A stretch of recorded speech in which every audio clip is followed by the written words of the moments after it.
Hello everyone.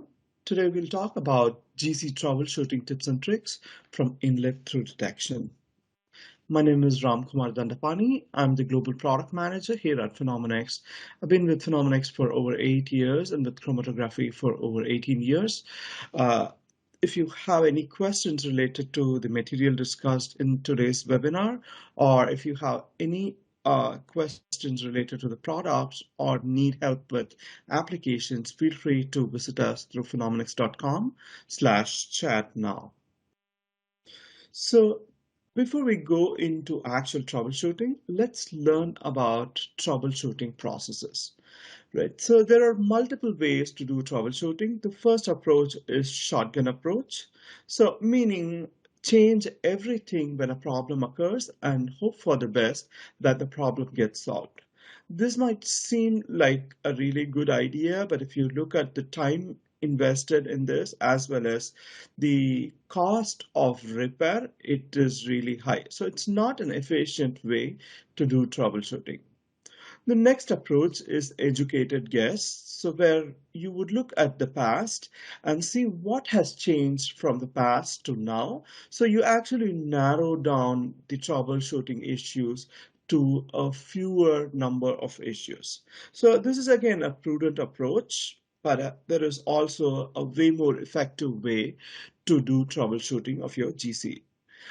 Systematic elimination is a great approach. Here, you would basically collect all information related to the troubleshooting issue, and then you isolate a specific issue to a problem, and then you correlate to that problem, and then you resolve that specific problem. In this way, we are actually targeting the specific part that has problem rather than fixing everything at a time.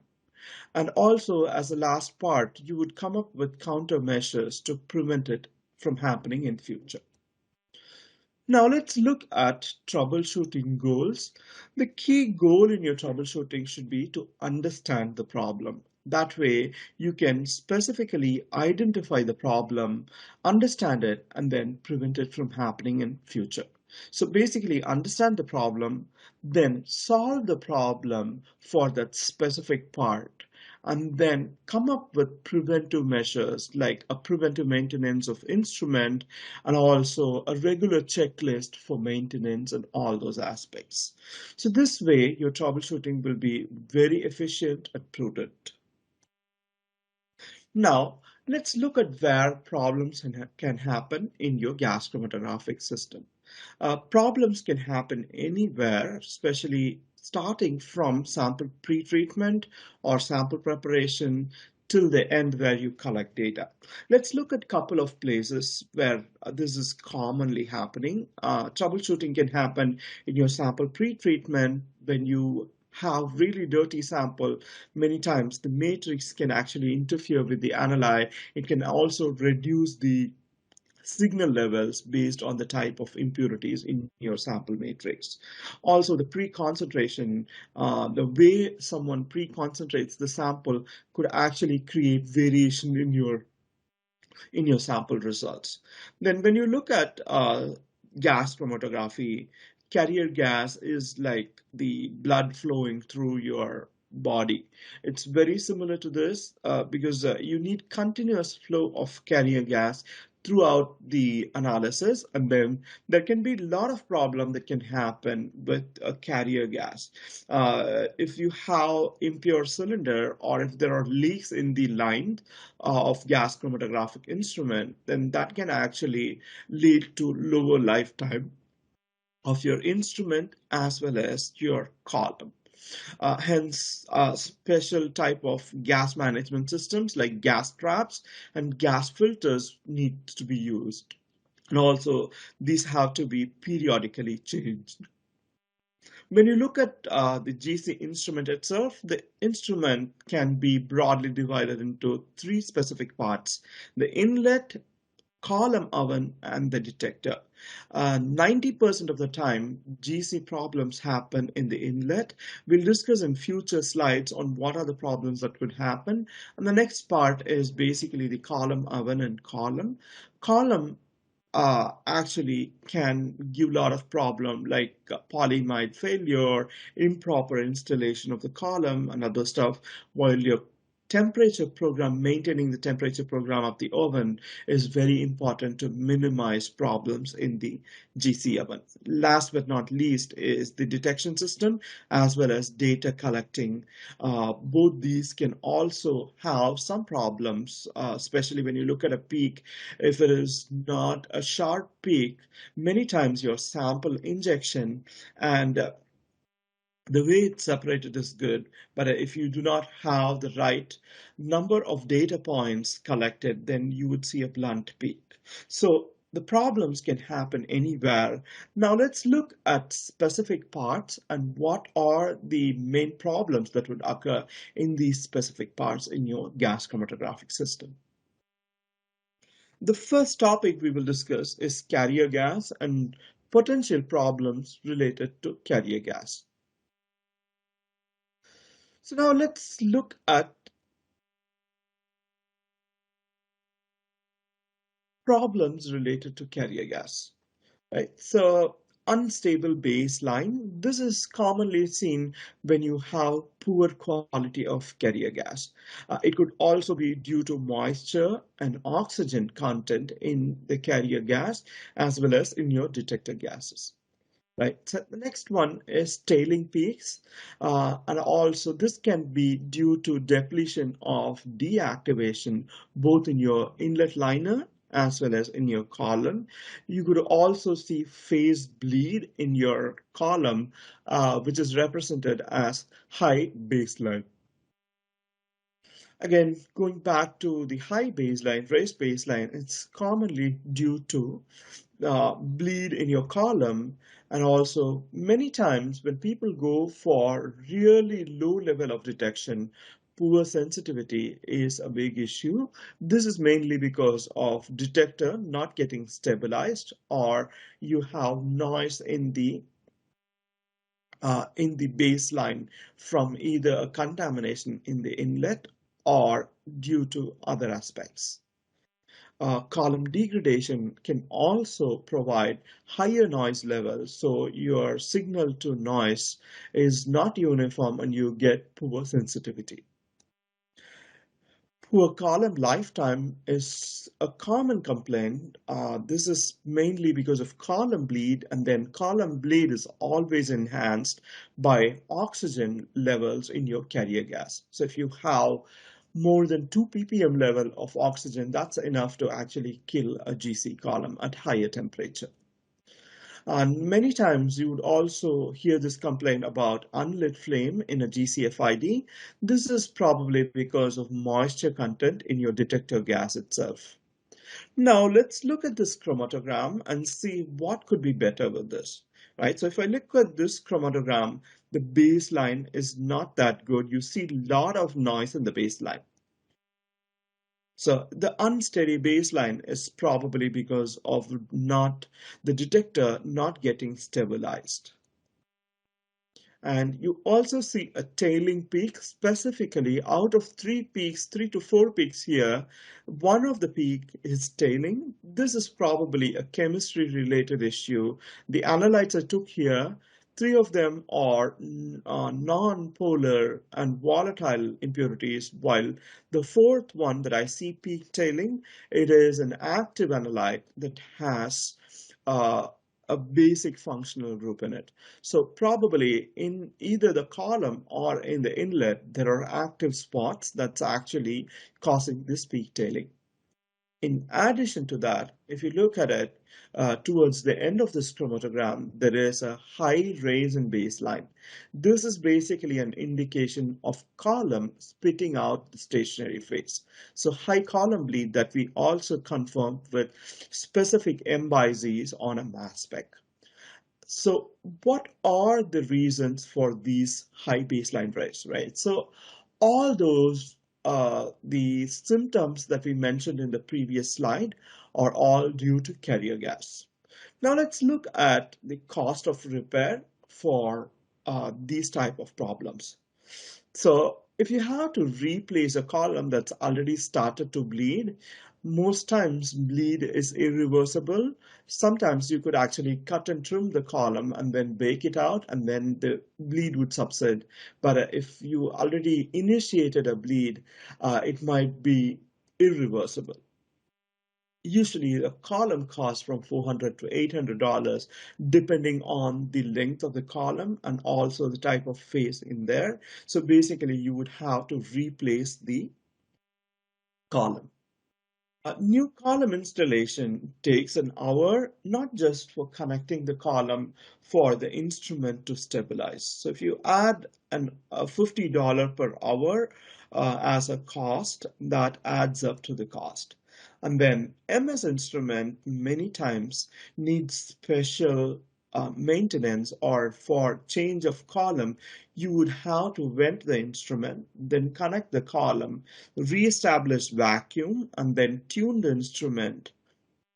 Reconnect the column, re-establish vacuum, tune the instrument, make sure everything is good. You have low level of moisture, have low level of nitrogen from environment, and then tune the instrument, then start it. So this is a 6 to 12 hour process, which could actually cost $300 to $600. And then the detector replacement, depending on the type of detector and the availability of the detector spare parts, the troubleshooting can take somewhere from 2 to 24 hours, and then the cost is unknown because many times the replacement parts might take a couple of days even to get there. And then the overall troubleshooting process itself might take 2 to 5 days, hoping that we find the actual cause of the problem immediately. Again, summing up all these, the cost of repair is really high. Now, the big preventive measure for such repair or such troubleshooting issues with carrier gas related problem is your gas management system. Here in this slide, we are showing you two specific type of gas management: a click-on filter, a plug-in filter, and a click-on trap. So the plug-in filter is a desktop setup. You could set it right next to your GC instrument. It has a visual indicator which shows when the gas gets saturated, and also it warns you immediately to replace the gas filter.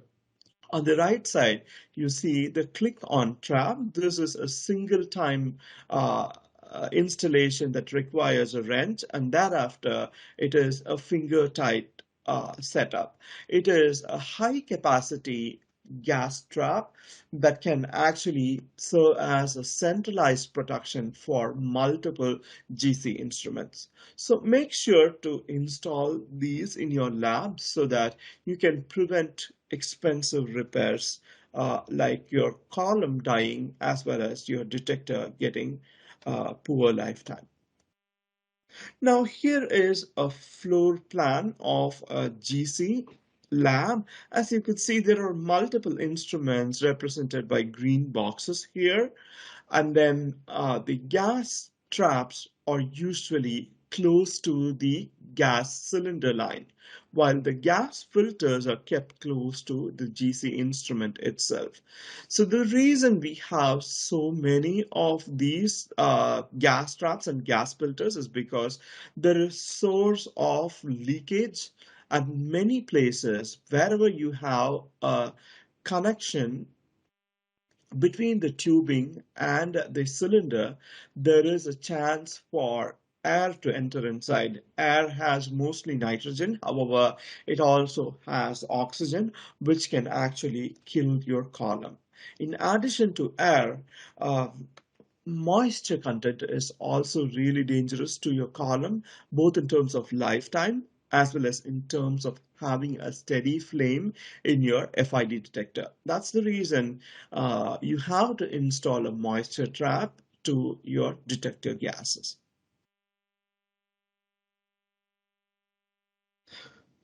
In the previous slide, we looked at a lab setup and how the gas management system can minimize entry of these small impurities in your gas and prevent the column from dying premature.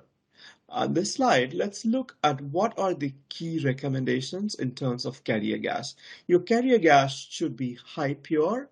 In order to achieve that, we would need gas management system, both gas tracks as well as gas filters to scrub oxygen as well as to scrub moisture and hydrocarbons from the gas stream. Oxygen scrubber is really important for sensitive detectors like ECD, and then hydrocarbon uh, scrubbers or hydrocarbon-based gas management is important for detectors like flame ionization detector to reduce noise level. Now let's switch gears and look at the inlet portion of the GC system and see where problems can happen. As I mentioned before, many times problems happen in the GC inlet. The main reason is there are multiple components in a GC inlet that's not part of GC, meaning these are consumables or accessories that needs to be periodically changed. In addition, inlet is the part that is really hot, especially in a split and splitless environment, and your analyte comes in contact with the instrument at the inlet at a hot zone. Let's look at what are the places where problems can happen. Your septa can actually create problems. Coring of the septa and deterioration of the septa material can actually lead to multiple troubleshooting issues. The liner itself is very important for any type of analysis because the liner should have inert environment to actually help vaporize the analyte as well as prevent any adsorption onto the liner surface. Dirty liner and also dirty glass holes are common reasons for issues in your GC instrument. The next part is the O-ring deformation or the losing of elasticity of O-ring is one common reason. The main reason for deterioration of O-ring is because the inlet is constantly at higher temperature, say 250 or 300 degrees Celsius. So it's very likely that the O-ring can lose its elasticity and allow leakages into the system. Then the gold seal or washers, these are also very important. The main purpose of these gold seal is to make an inert environment for the sample as well as to prevent any leakage happening in the inlet. So maintaining a cleaner surface for the gold seal and washer is equally important. Dirty inlet seal is a place where analyte can adsorb and you would lose sensitivity of the analyte. And another part that's not commonly considered is the split vent. When the split vent gets clogged with the semi-volatile and non-volatile analytes, disproportionate amount of analyte enters into the inlet as well as into the column. And also many times your inlet will shut down when the split vent is completely clogged. And then the carrier gas line should be clean. Many times a reverse condensation or backflash could happen, and this line can even get contaminated and can cause extraneous impurities in your GC analysis. Septa purge, likewise, the split vent can also give problems if the lines are not clean. Now let's look at a liner. Here is an example of dirty liner. I subjected multiple sample injections on this liner, and as you could see, couple of places the liner has charred particles. So basically the analyte or the matrix has started to actually decompose in the liner, and you could visually see this. Many times you would be lucky to see a visual change, but there are also impurities that may not be visually available, like this one. So a prudent approach here is to periodically change liners so that you can prevent extraneous peaks in your GC chromatogram. Here is one more example of liner. As you could see, there are bits and pieces of septa from the inlet, and it's also a really dirty liner. So the way we actually found that these septa were in this liner was through the chromatogram, through a diagnostic approach. We found a couple of extraneous peak with specific M by Z in our GCMS instrument, and then when we related it to the nature of the compound, we realized that it was related to silicone from the septa. And then when we went back to the inlet, we found a dirty liner with pieces of septa in it. So glass wool in the liner is of great importance. It actually helps to volatilize your analyte uniformly, and also it acts as a trap and then seals out any non-volatile impurities in your sample. So it's very important to actually make sure the glass wool is clean. Uh, Self-packing of glass wool actually breaks the glass fiber, as well as it breaks the deactivation in your liner. So never pack or push a glass wool in a liner, rather dispose a dirty liner and then use a new liner as replacement.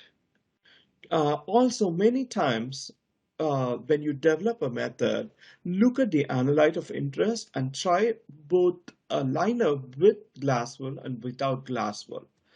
There are a couple of compounds that are very sensitive to active compounds, active spots, both in the analyte and column, especially if your analyte list has phenolic compounds, pesticides, amines, drugs of abuse, relatively polar compounds, thermally labile compounds. Try a liner with and without glass wool, and then optimize your method before settling on one specific design. Another good trick to avoid inlet adsorption is to use a liner that has thicker coating of deactivation. Zebron Plus liners have a premium deactivated coating. In addition, when you optimize the inlet for your method, also use a pressure pulse in the inlet, which would minimize the amount of time the analyte spends in the inlet, and then it pushes the analyte fast into the column. So you would prevent any degradation in the inlet. As I mentioned, Zebron Plus liners are made of thicker coating of deactivation, a premium deactivation, which is a spray coating and which provides remarkably inert environment for your analyte. These liners also come pre-installed with the O-ring and with a unique packaging. You don't have to actually touch the liner in order to install these liners in your inlet. Actually, this aspect itself prevents any contamination from your fingernails that can go into your sensitive GC instrument. And then Zebron Plus liners are also available in multiple geometries. So before freezing the design of your method or settling on a specific method parameter, feel free to explore multiple designs of liners and see which liner design gives you the highest peak response and better sensitivity for your analysis. Now, let's look at the gold seal and then how this gold seal can be a problem. As you could see here, on the left side, we have fairly new gold seal. Again, I'm zooming this gold seal so much.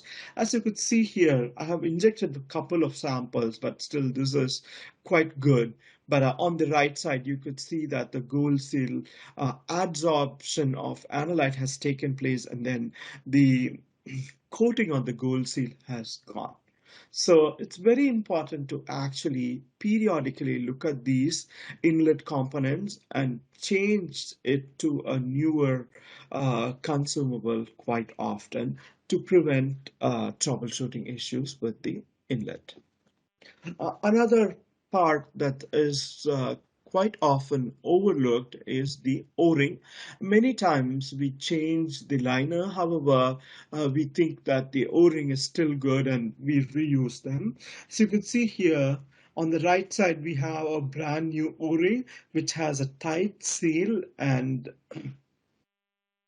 which would eventually prevent any um, air or moisture from actually going into the GC inlet system.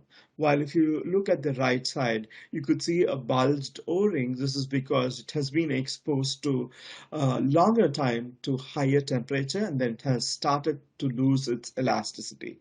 So have a periodic schedule to actually change these components to prevent big problems in your GC. So now let's look at a specific aspect that can be very common and that could be overlooked in many cases. The phenomena is called as backflash or flashback in GC. Let's look at this liner that is in the inlet.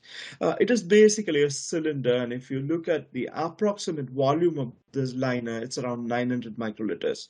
I'm planning to inject my sample at 250 degrees Celsius at 10 psi inlet pressure and 1 microliter injection. First, I'm trying 1 microliter of methanol, which is equivalent to 630 microliters vapor volume.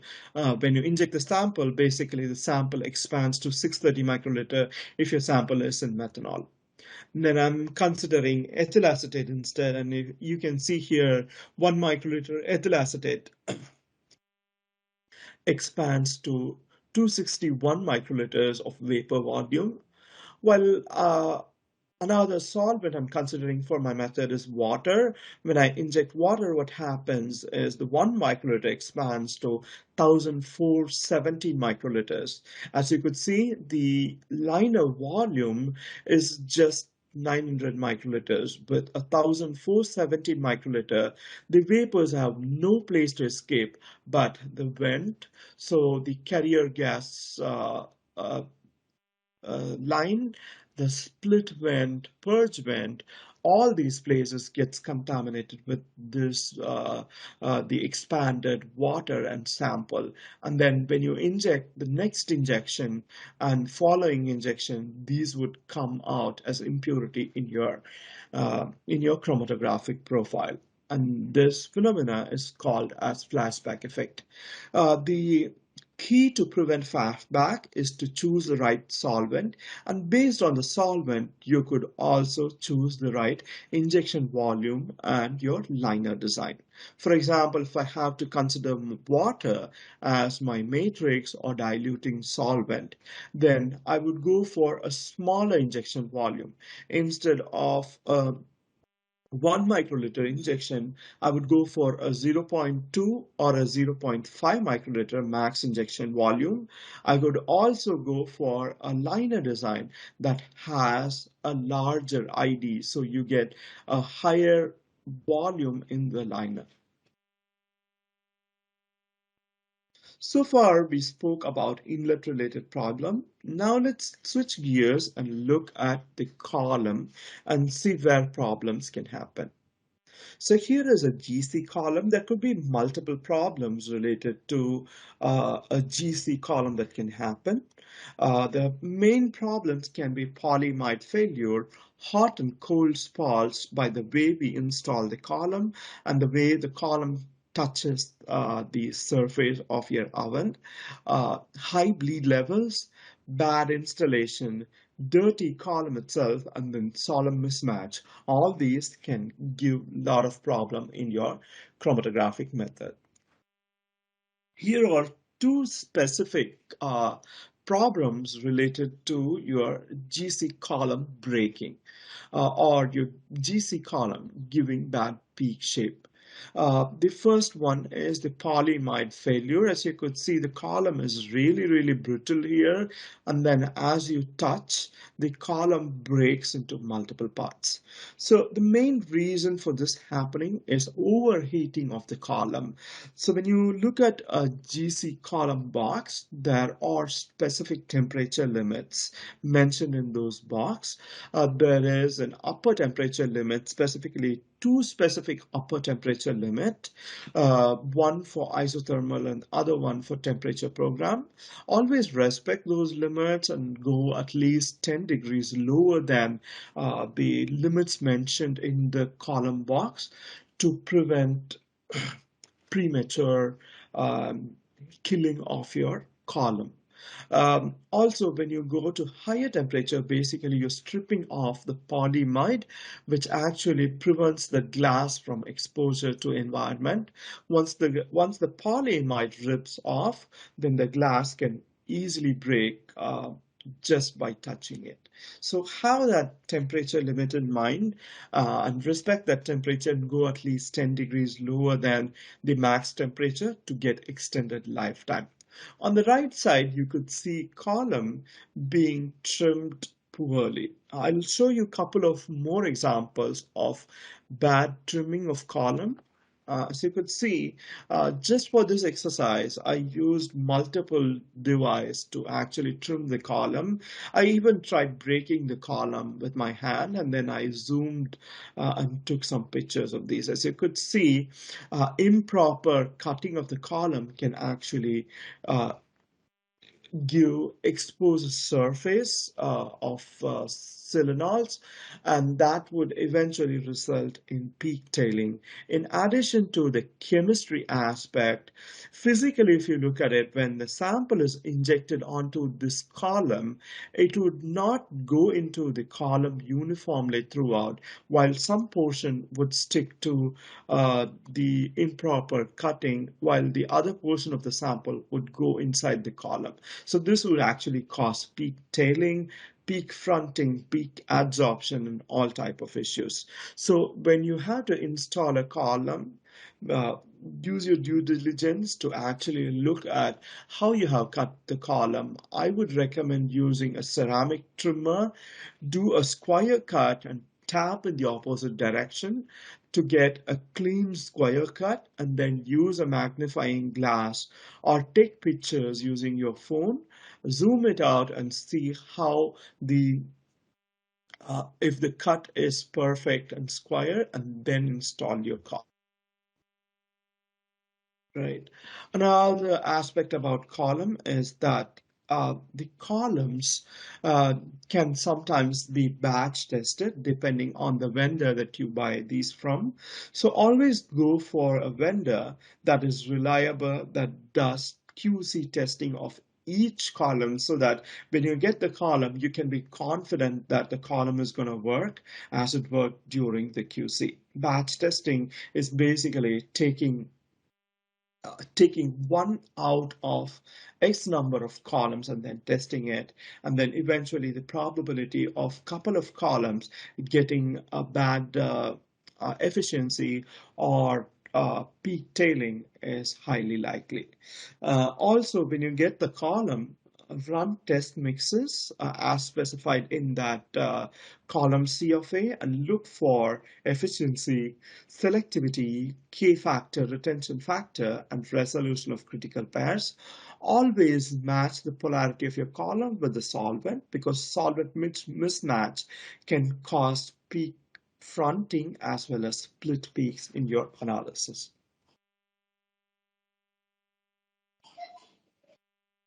Always clean GC columns regularly, especially in GC. It's way easier to clean the column. Usually non-volatile or semi-volatile contaminants gets deposited in first few meters of the column. So if you have problem with sensitivity, or if you're also losing analytes due to adsorption, the best approach is to take your column, cut few inches of the column from the inlet side, and then bake out the column. This way, you're basically amputating the bad part and then trying to regenerate the remaining part of the column. So far, we looked at specific aspects of a GC instrument for troubleshooting and what could be the possible problems. Now, let's look at some chromatographic examples, for example, symptoms, and then based on that, we will go back and trace where the problem is. Right? Before doing any troubleshooting, here are a couple of recommendations to collect information. Many times when you have an adsorption related issue, carryover related issue, here are a couple of steps that would really help you. Remove the syringe and perform injection, basically a system blank. Uh, just to see where this problem is happening. Is it from the syringe or the autosampler, or is it from the inlet? And then re-inject an unretained peak like methane, butane, or nitrogen to actually see if your flow as well as the column is intact. Look for peak shape, peak response, and consistency of your injection. Uh, and then repeat multiple injections of standards to make sure your injection and the instrument is precise as it was before when you already calibrated the instrument. All right, so now let's look at specific diagnostic chromatograms. As you could see here, we have two chromatograms. The top chromatogram has 4 peaks, while the bottom chromatogram has only 3 peaks. So basically, there is one peak that's disappearing. The common cause for this problem is a system activity. So when I say system activity, many times the active spots are created in the inlet, especially in the liner and the gold seal. So it's prudent to look at those parts, change those, and then go to the next step. Sometimes this could also be due to degradation of samples. Many times, thermally labile sample can actually convert one component into another component, especially when you have a high temperature in the inlet. For samples like this, you might have to do a lot of inlet-related optimization to minimize this degradation.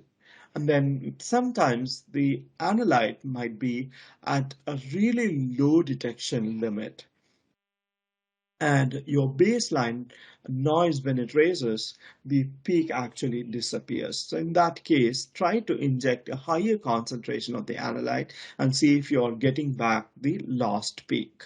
If you get back the lost peak, then the next step is to minimize the noise in your detector by changing the carrier gas as well as cleaning the detector. Here is another example of a symptom. As you could see here, from the chromatogram, I can see a tailing peak. There are multiple reasons for having a tailing peak. Solvent interaction is one of the reasons. If you have a mismatch in solvent between the stationary phase and the analyte of interest, the stationary phase and the solvent in which the analyte is dissolved, you could see a tailing peak. And then the common problem though with tailing peak is, the common source for tailing peak though is active spots in the inlet as well as in the column. So if you're dealing with active components like amines, phenols, or pesticides, use a premium column that is deactivated so that you can prevent this peak tailing. A good example is ZB semi-volatile. It is specially designed for active components like semi-volatile and provides sharpest peak and highest intensity for most challenging analyte like pyridine, which is a reputed base for giving tailing peaks. So even for the most challenging analyte like pyridine with premium deactivated column like ZB semi-volatile, you will get sharper peaks. Then the temperature of the inlet can also create a problem of tailing. If it's too low or too high a temperature, then that could eventually give bad peak shape. Many times when you do a manual injection and a slower injection, you're not sending the analyte uniformly into the inlet, which can be a problem, um, giving you a tailing peak. And then co-eluted peaks can also appear as tailing peak, but when you actually adjust the oven program, you can see two peaks resolving out. Improper installation of column as well as detector flow rate can also be a reason for tailing peak. But the predominant reason for a tailing would be related to activity, while it's prudent to consider other aspects as well when you do a troubleshooting. The next one is ghost peak, and this is most common when you have a backflash or a flashback effect. We discussed backflash in our previous slides, basically injecting higher than the volume of the inlet. The volume of the sample is higher than the volume of the inlet capacity. Basically, it backflashes, and then when you do next injection, it actually carries over to the next injection. Prevent this by optimizing the injection volume as well as your liner design, and also bake out the column at higher temperature after every injection. Have a strong hold in your oven program at the end of the program so that you would prevent this any ghost peak that's staying inside the column to come out of the column. Here is one more example of fronting peak. Again, the most common reason for fronting peak is overloading, and then the problem the cause of that overloading can be because of increase the split ratio being really low. In order to mitigate that, you could actually increase the split ratio. You could dilute the sample or inject a lower concentration of the analyte. You can also use a GC guard column, which would act as a retention gap to actually improve some peak focusing so that the solvent peak goes away and focuses separately from the analyte peak. So you would prevent that fronting. You would also use a pressure pulse in the inlet. On the other side, when you look at the improper installation of column, right? So proper trimming and a square cut in the column is very essential to actually uniformly send the analyte into the column, and that would actually prevent any fronting peak. All right, so another problem that's commonly seen is a split peak. Most times the split peak is caused because of solvent mismatch. A good example is most commonly people use a low polar stationary phase like a 5ms, ZB5ms or a ZB5ms plus. When you look at the stationary phase itself, it is a low to non-polar stationary phase. Now, when I inject a solvent that is highly polar, then there is a mismatch in the polarity between the solvent and the stationary phase. So in the first few meters of the column, when you inject the sample, the analyte gets condensed onto those first few meters. And then because there is a polarity mismatch, what happens is there will be a flooded zone that is not wetting the stationary phase. Hence, you would not get proper focusing of the solvent away from the analyte, and hence you will see double peak or split peaks appearing. In order to prevent this, always match your solvent polarity with the stationary phase polarity.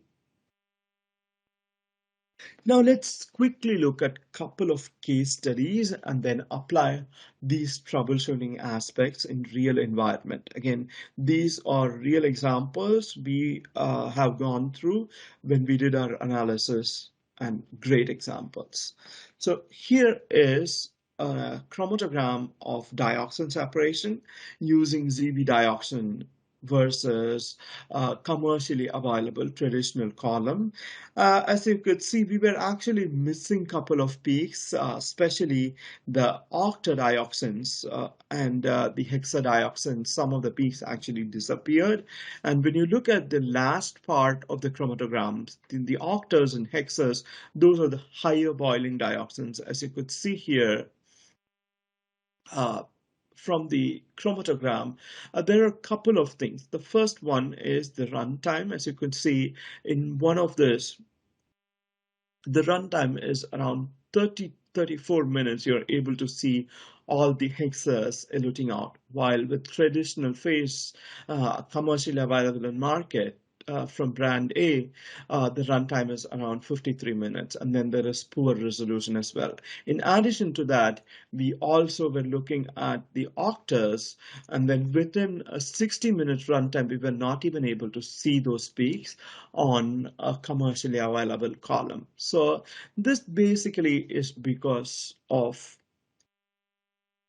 optimizing the film thickness for your method, right? So probably in the commercially available column, there is a thicker stationary phase, or the stationary phase is too retentive, so it wouldn't let out the later eluting analytes. So the method optimization is basically a give and take where you have to get a good resolution balance with a shorter runtime. So this would actually help you get better sensitivity for later eluting peaks. With ZB dioxin, because of the higher temperature limit of the column, you are able to elute the later eluting analytes in a temperature program rather than holding it um, at an isothermal temperature. So that's the reason you see sharper peaks even for later eluting peaks. So if the later eluting peaks are your challenge,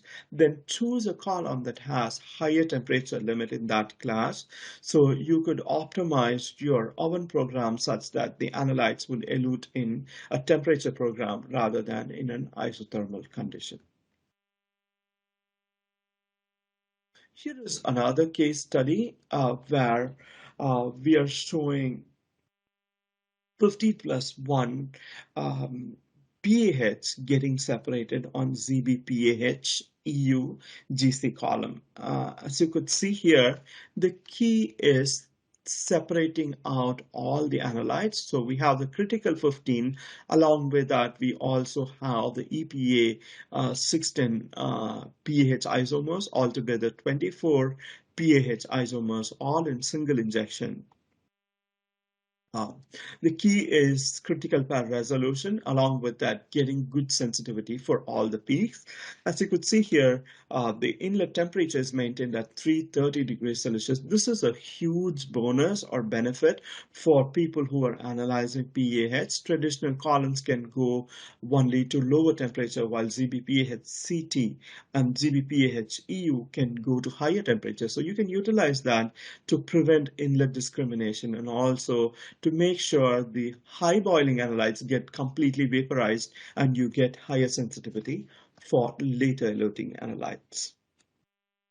Here are a couple more case studies we will talk about in terms of sensitivity and selectivity. Again, this is a PAH example.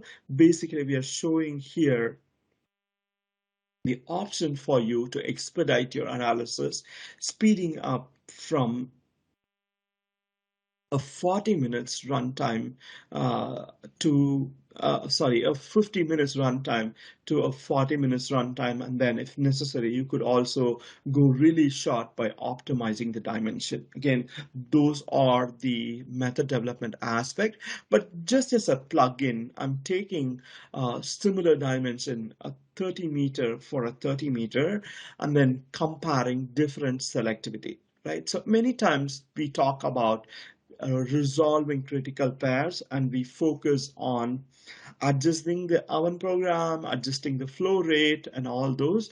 But the key is the selectivity aspect. So if you're struggling with separation of specific analytes, it's prudent to go to a selectivity that is complementary and achieve that separation. While you achieve the separation, also have in mind that a balance of retention time and separation is very important, because when you save on runtime, you eventually save on cost of analysis. So here is a good example, a ZB PAH EU 30 meter 0.25, 0.20, you get great resolution as well as shorter runtime as a plugin to traditional approach. Now let's look at a specific selectivity aspect. As I mentioned before, selectivity is very important when you do troubleshooting and when you're struggling with resolution of specific analytes. Look for a column that provides you complementary selectivity. Here is a resolution equation which has three parts. You have the efficiency term, you have the selectivity term, and you have the retention term. Of these three terms, selectivity is most influential to improve resolution in your method. So having said that, always go for a complementary selectivity of what you have already tried to get enhanced resolution. Here is a good example. We are taking the PAH critical components, especially chrysine and triphenylline, which would not separate out on regular traditional columns. As you could see, we are getting around base-to-base separation of chrysine and triphenylline. In addition, on a complementary selectivity, you're getting better sensitivity for the later eluting analytes. As a plugin, you're getting 27% faster analysis time and also high sensitivity for later eluters. The reason for getting high sensitivity is because you're eluting out the later eluters in a temperature program and not in um, and not in isothermal run. The commercially available column in market, however, provides longer retention, and when you have longer retention for especially later eluting analytes, the analyte gets really lazy inside the column and starts to diffuse inside the column, and hence you will get shorter peak or like less sensitive peaks. While with ZBPAHCT, you could see sharp peaks that elutes within your temperature program. In addition, the selectivity aspect is complementary to other columns available in market, so you get better resolution, as well as you might see some switch in peak orders for many peaks. So you could actually take that to your advantage and then eliminate any false identification of compounds. All right, so far we looked at troubleshooting aspects, and we looked at where the problems could happen, and then further we went into a diagnostic approach and looked at specific problems and what could be the reason related to this. And the last part, we also explored a couple of case studies and then how we fix problems with those. Uh, when we talk about troubleshooting, it is basically a process rather than a one-time fix, right? So always when you do troubleshooting, have a preventive measure to actually prevent this troubleshooting issue happening in future. Have a regular schedule of maintenance of your instrument to change the liner, septa, gold seal, syringes. Make sure you have the right to wash for your syringe, change the ferrules periodically, and change the consumables in your inlet. This way, you would minimize the number of problems that would happen, and also you would have a way efficient way of doing future troubleshooting. Have a daily, weekly, and monthly schedule for this, and have a checklist, and make sure you are on top of this troubleshooting exercise. So to give you a brief summary, we looked at various approaches for troubleshooting. We isolated the problem based on symptoms and then basically look at all the possibilities of where problem could be and then isolate it to a specific problem. And when you have troubleshooting, it's also very important to stay relaxed and then make one change at a time rather than changing everything. Again, that brings me to the end of my presentation. Thank you very much for listening to my presentation. If you have any questions related to this presentation, or if you need any help with troubleshooting or method development exercise, feel free to contact us through phenomenex.com/chat, and we have technical experts waiting to answer your questions. We also have a lot of tools available online to help you with your method development and column choice experience. We have a lot of calculators, we have column finders, applications, and also like accessory finders that's available on phenomenex.com website for free. Feel free to explore those. With that, I thank everyone for attending this webinar, and we'll be happy to answer any questions you have. Here we have presented the troubleshooting issues. There are also webinars on Phenomenex website on method development and also on GC portfolio, LC portfolio. Feel free to visit those free webinars. Thank you once again for listening to this webinar.